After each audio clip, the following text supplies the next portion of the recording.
हमारी मिट्टी इतनी मुलायम रहती है कि इसको हाथ से भी आप कितने ही खोद सकते हो। ये देख रहे हो ये इतनी मुलायम रहती है ये। और आप जो रासायनिक खेत है उन खेतों की मिट्टी इतनी हार्ड होती है कि आप हाथ से खोद ही नहीं सकते, इतनी मुलायम रहती है इसकी मिट्टी। तो इसमें सुगंध भी अगली रहती है पूरे। अब मोर देखिए, अब हमारे यहाँ मोर भी बहुत रहते हैं क्योंकि यहाँ केमिकल यूज नहीं करते हैं इस कारण। जैसे मार्केट में देख रहे हैं सब्जियाँ, शाम को लौकी में इंजेक्शन लगा रहे हैं, सुबह बड़ी हो रही है, पालक में डेली केमिकल स्प्रे कर रहे हैं। तो मैं मार्केट का जहर नहीं खाना चाहता हूँ। आज भी हम मार्केट से कुछ भी नहीं खरीदते हैं, एक नमक खरीदते हैं, बाकी पूरा प्रोडक्ट आपने यहीं देखा, पूरा यहीं तैयार करते हैं हम। शुरुआत मैंने 5 लोगों से की थी और मैंने पंपलेट आज तक कुछ भी नहीं छपाया, लोगों को बताया कुछ भी नहीं। वो 5 लोगों ने आज मेरे को 300 से 400 कस्टमर बना दिए। मैं गजराज सिंह वर्मा, ग्राम कुलांस कला, तहसील जिला सीहोर का किसान हूँ। मेरे पास लगभग ज़मीन तो 30 एकड़ है, परंतु मैं 15 एकड़ में ऑर्गेनिक कर रहा हूँ। 14 वर्ष हो गए मेरे को। तो ऑर्गेनिक करने का मेरा उद्देश्य है कि मेरा परिवार सुरक्षित रहे और मैं जिन लोगों को तक अनाज पहुँचाऊँ वो भी इसको खा के स्वस्थ रहें।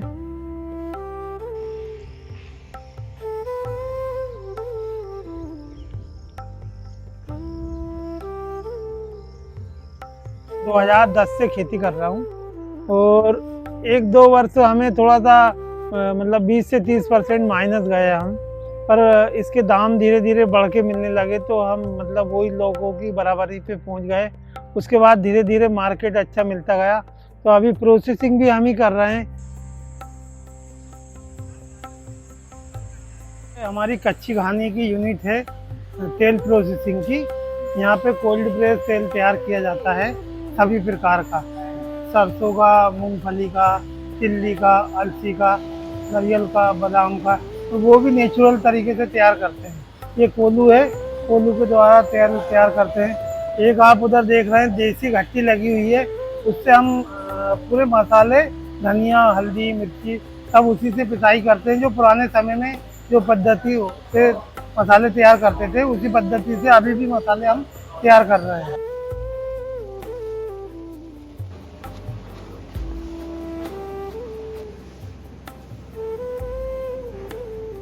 ये तेल बहुत दिन से ले जा रहा हूँ, खाने में भी हेल्दी है, साफ सुथरा है और परमानेंट ले आ रहा हूँ।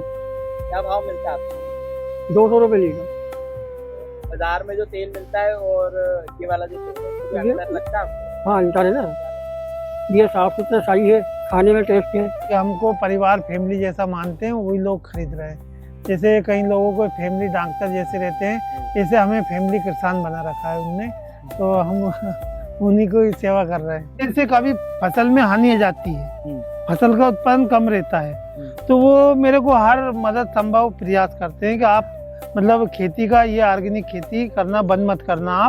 आप घाटा जाए तो हम खा रहे हैं ना आपका अनाज, तो वो घाटा हमें भी जाएगा। तो ऐसे लोग जुड़े हुए हैं तो उससे हमारा उत्साह बहुत अधिक रहता है।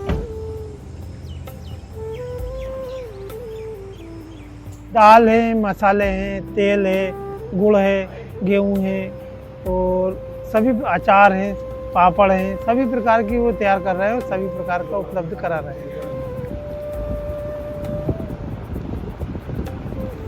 पशुओं को भी ऑर्गेनिक ही चारा खिलाते हैं, वो खल भी ऑर्गेनिक ही खिलाते हैं, क्योंकि दूध घी हमें भी खाना, सबको खिलाना भी है, तो दूध घी भी हम ऑर्गेनिक ही तैयार करते हैं।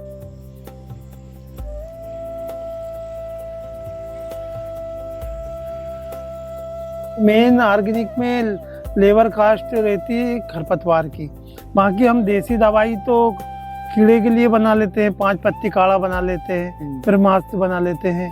तो 5 पत्ती काढ़ा में हम नीम और अकौआ और सीताफल, करंज और बेसम, इनकी पत्तियों को बॉयल करके और उससे हम जैविक कीटनाशक बना सकते हैं। और एक लहसुन और मिर्ची का वो गाय के गोमूत्र में मास्क बनाते हैं। एक तो लोगों को मार्केट नहीं मिल पा रहा, एक कारण तो ये है, और दूसरा कारण ये गवर्नमेंट की तरफ से इतना कोई सपोर्ट नहीं है, और तीसरा कारण खरपतवार की मेन समस्या रहती है। तो हर आदमी मतलब आज खेती में, किसान का बच्चा खेती में काम नहीं करना चाह रहा, मेन समस्या तो वो है, नहीं तो कहीं से लेबर ही नहीं लाना पड़ती है।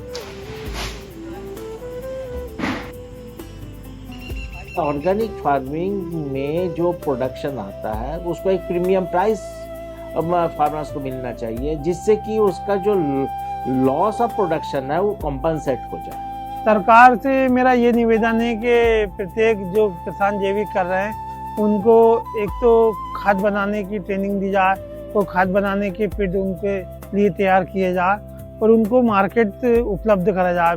मेन मार्केट की समस्या आती है, तो उनको मार्केट उपलब्ध कराना चाहिए, जो कि उनके मतलब रासायनिक अनाज जहाँ बिक रहे हैं वहाँ नहीं बेचना पड़े उनको।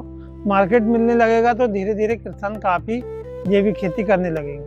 जहाँ जहाँ पर जैसे फार्मर्स प्रोड्यूसर्स ऑर्गेनाइजेशंस बना के जो लोग फार्मर्स उसको बेच रहे हैं, ब्रांडिंग करके बेच रहे हैं, उन्हें मिल रहा है। ये गवर्नमेंट भी उसको इंकरेज कर रही है कि एफपीओ बनाए एंड उसके बाद अपना एक ब्रांडिंग करे और उसको बेचे, लेकिन ये अभी भी बहुत दूर है। ये कुछ ही जगह पर कुछ ही